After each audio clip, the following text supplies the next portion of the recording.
Well, the next few sessions, I'm going to talk about hypothesis testing. So let me begin with general procedure. Hypothesis testing is the use of statistics to determine the probability that a given hypothesis is true.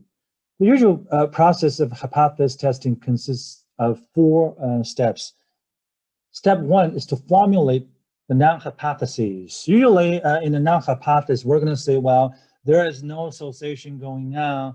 The fact of a variable another variable is zero. But basically, we're saying that observations are the result of pure chance. So there's no association or there is no effect going on. And alternative hypothesis, we'll write it down as H A. So for a non-hypothesis is H naught.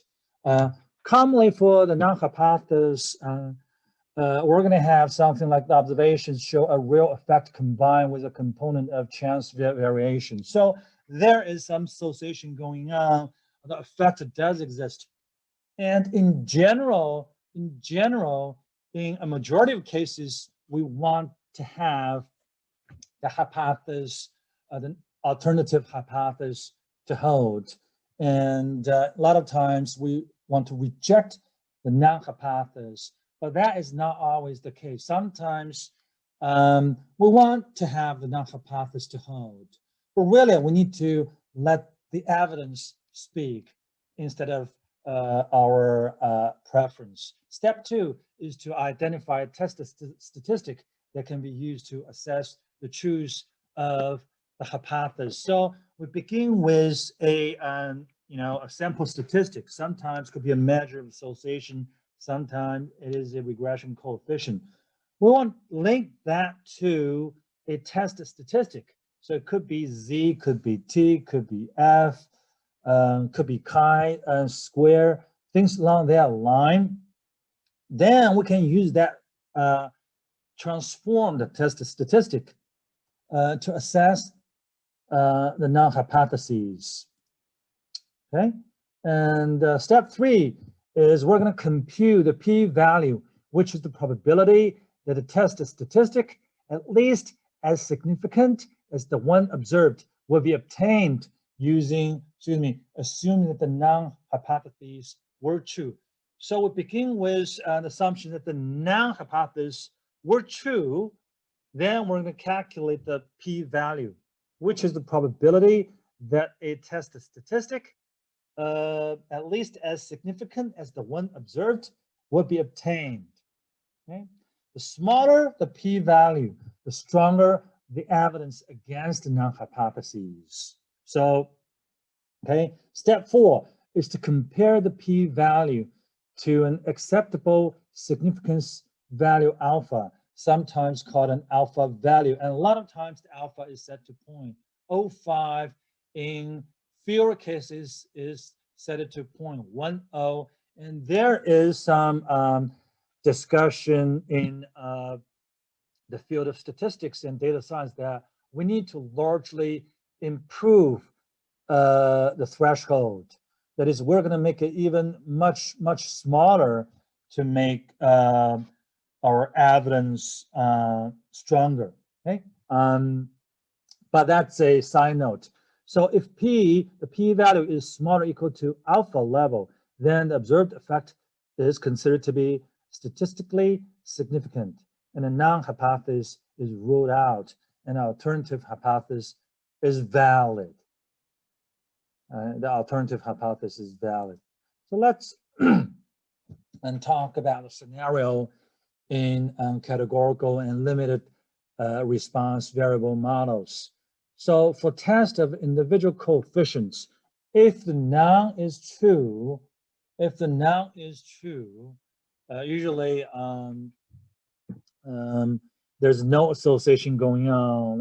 Effect of a variable is zero, or the regression coefficient is zero.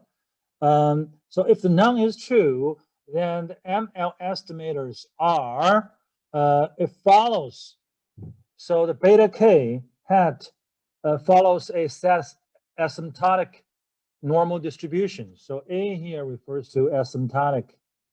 So in large samples, normal distribution with population parameters like that.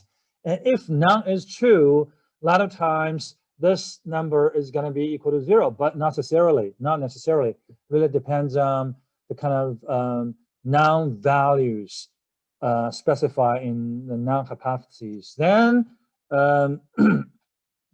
is the variance covariance matrix of the ML estimator.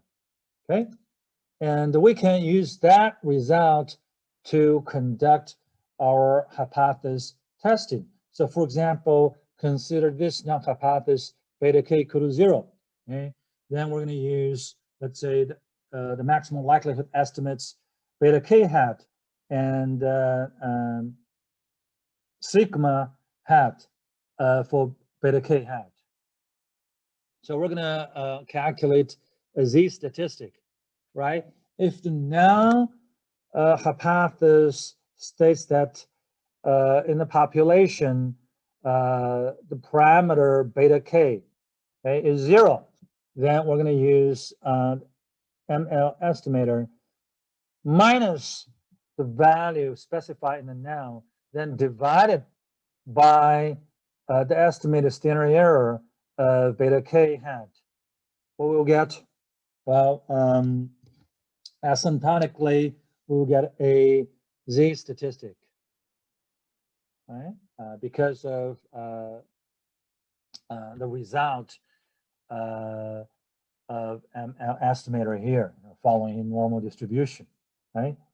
And if the z is in these regions, right, what we call critical regions, right, we're going to reject the noun hypotheses for two-tail test. For one-tail test, the threshold can be closer to the middle. So it's going to be 1.65 and negative 1.65. So if the z falls into the two tails here, that is, for a z that is greater than 1.96 and smaller, or smaller than negative 1.96, we're going to say, well, because its corresponding p-value is very small. That is the probability, if the noun is true, then the probability falls into these two regions is kind of small, right? It's basically, it's 0.05. Then, since the probability is small, we're going to go reversely to say that, well, we highly doubt the validity of the noun. That is, the noun hypothesis might not be true, very likely. Okay, so that's the logic here.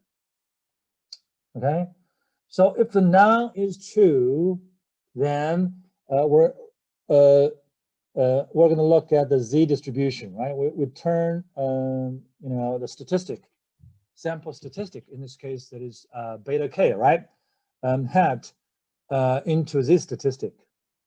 And then we're going to conduct our non-hypothesis significance testing under z distribution, because the transformation is from beta k to z.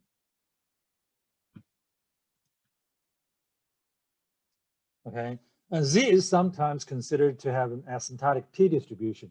So in linear regression model, you see t, and because in nonlinear models, in this case, categorical and linear response variable models, we only have z because, ML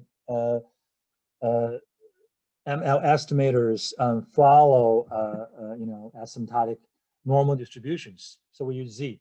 Z is sometimes considered to have an asymptotic t distribution, and the t is referred to as a t-test or a quasi-t-test. So what does it mean to have asymptotic t distribution? Well, that means in large samples. So in large samples, t converges to z, okay? And when n is large, which is required for asymptotic justification of the test, it makes little difference whether a t or normal distribution is used. Accordingly, programs label this statistic a z-test, while other programs label it as a t-test. It doesn't matter that much. It is z, right? It is z in essence.